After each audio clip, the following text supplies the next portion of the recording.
SSC base में आपका स्वागत है। आप किसी भी कंपटीशन लेवल की तैयारी कर रहे हैं तो यहाँ से आपके इस वीडियो से बहुत ही ज़्यादा हेल्प मिलेगा, बहुत ज़्यादा मदद मिलेगी। वीडियो को ध्यान से देखना है और पूरा देखना है।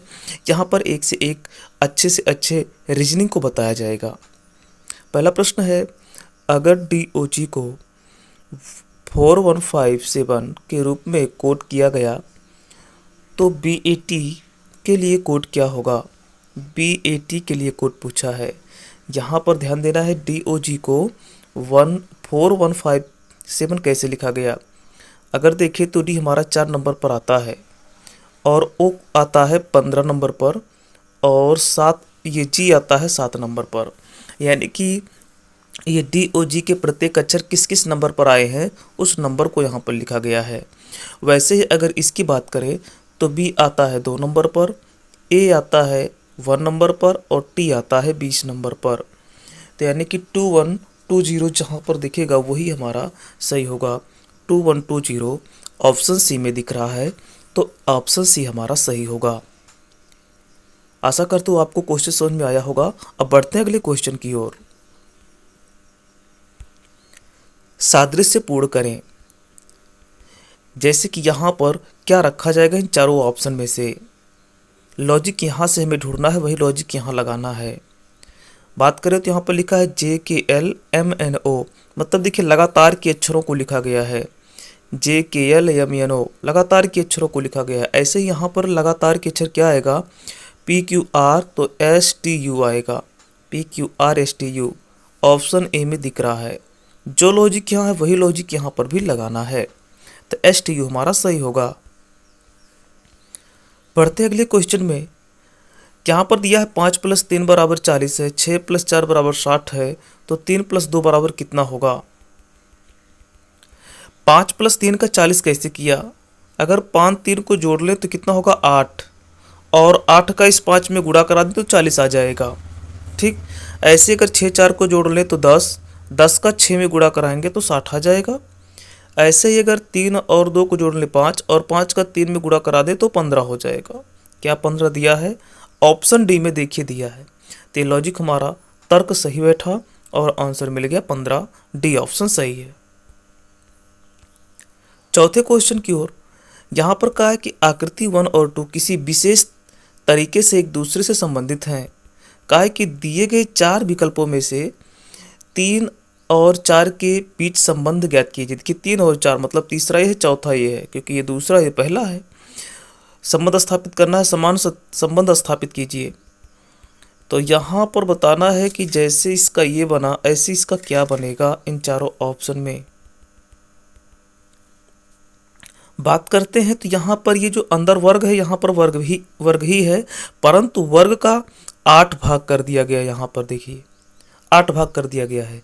ऐसे इस वृत्त को यहाँ पर वृत्त ही रखना है, परंतु इस वृत्त का 8 भाग होना चाहिए। आप गिन लीजिए 8 भाग कहाँ आ रहा है।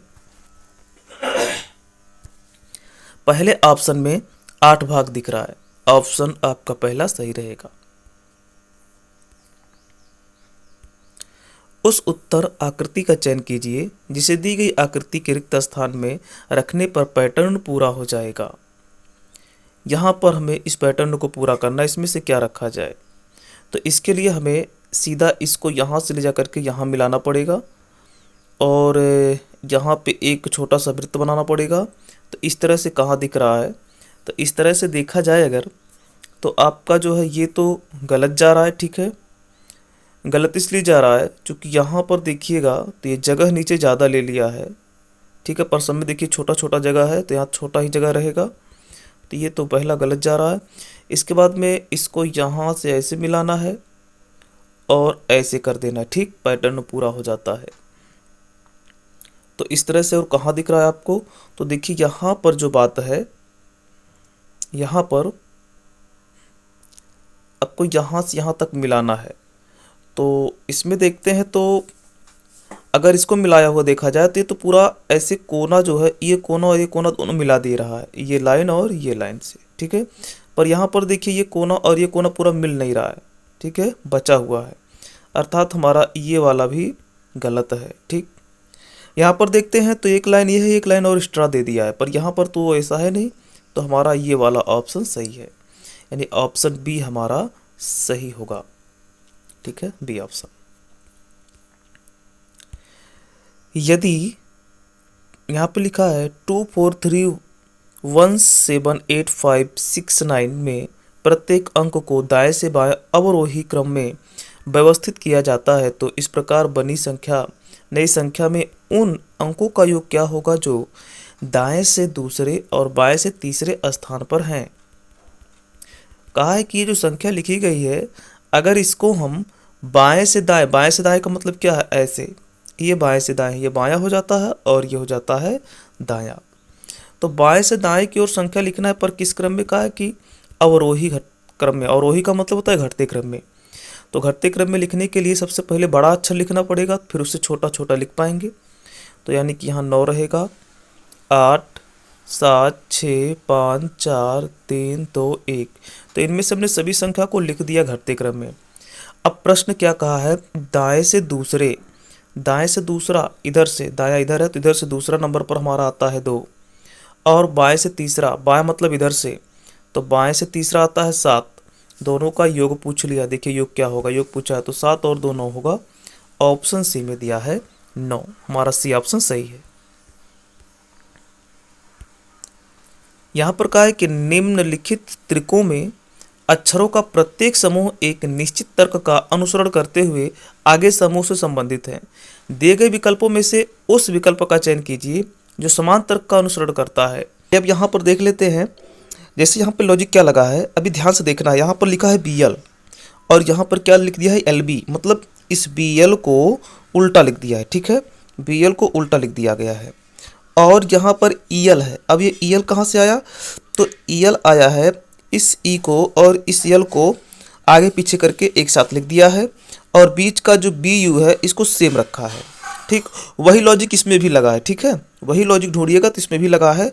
अब इसी लॉजिक पर हम चलते हैं, बस दोनों में किसी एक लॉजिक को ढूंढना था, किसी एक को।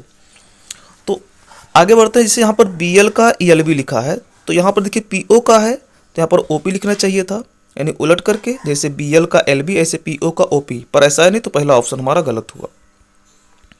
दूसरे में चलते देखते हैं, तो यहाँ पर RE है तो यहाँ ER होना चाहिए, तो देखिए लिखा भी है। फिर देखिए UE का क्या कर दिया, UE ही रखा है, मतलब AD का AD ही रखा है, तो ये भी सही है। इसके बाद क्या किया है, EL कर दिया, मतलब पहले इसको लिख दिया तब इसको लिख दिया, यानी पहले ये होना चाहिए तब ये होना चाहिए, मतलब DE होना चाहिए, तो DE भी सही है। इसके बाद देखिए BU का सेम रखा, BU यानी कि RA सेम रहेगा, पर यहाँ पर देखिए AR कर दिया। ठीक है, तो ये हमारा B ऑप्शन गलत हो गया। इसके बाद में आगे बढ़ते हैं, तो देखते हैं इसमें अब UR है, तो जैसे BL का LB ऐसे UR का RU होना चाहिए, तो ये तो सही जा रहा है।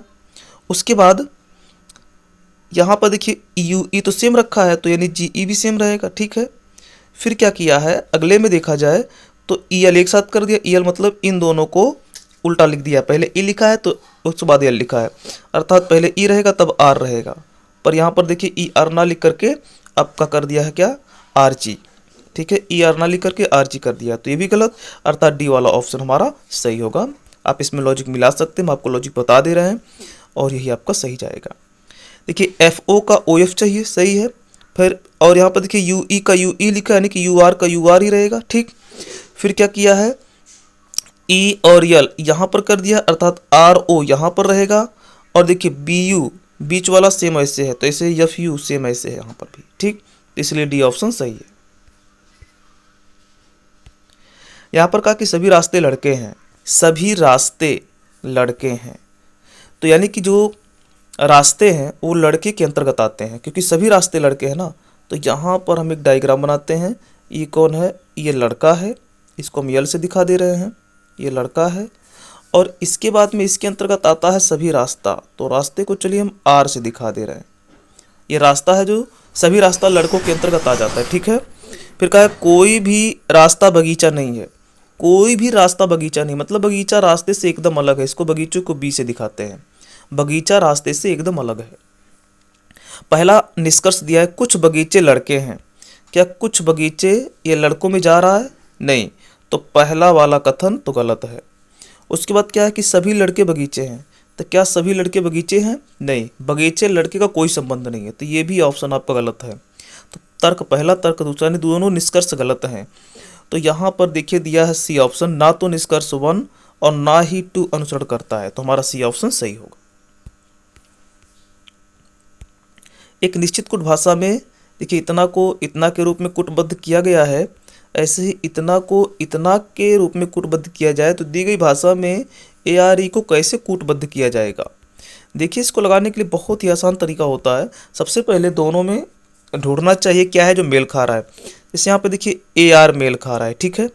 ऐसे यहाँ पर क्या है जो दोनों मिल रहा है, तो यहाँ पर आपका जड़ और यल, ये जड़ यल दोनों में मेल खा रहा है, ठीक है।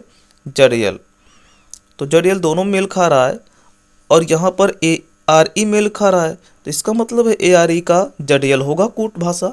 तो यहाँ पर यार कब पूछा था ही, तो जड़ यल हो जाएगा, ठीक है। 10 पे कहा है कि पी क्यू का पिता है। यहाँ पर नोट कर लेते हैं, ये जो पी है ये पिता है, यहाँ पर लिख देते हैं पिता है किसका? क्यू का, ये क्यू है, ठीक। आर क्यू की पुत्री है, तो यहाँ पर आर है, जो आर पुत्री है किसकी? क्यू की। अब देखिए अगर पी क्यू का पिता है, आर पुत्री है क्यू की, तो आर पी का क्या लगेगी? तो अब ये आर जो है पी के सापेक्ष देखा जाए तो यानी अब जैसे ये क्यू जो है ये पुत्र हो जाएगा पी का, क्योंकि पी क्यू का पिता है, तो क्यू पी का पुत्र हो जाएगा और आर पुत्री है क्यू का, तो यानी कि पुत्र का पुत्र या पुत्री वो क्या कहलाएगी? नाती या फिर नतनी। तो यहाँ पर पुत्री है ना ये आर क्यू की, और पी क्यू का पिता है, तो यानी आर पी की नतनी कहलाएगी, ठीक है। क्या कहलाएगी? ये नतनी। आगे बढ़ते हैं, कहा कि आर का पी से क्या संबंध है, तो आर का पी से संबंध तो आपने नतनी लिखा ही है, तो यहाँ पर देखिए दिया है नातिन, यानी कि ऑप्शन ए हमारा सही है, पहला ऑप्शन।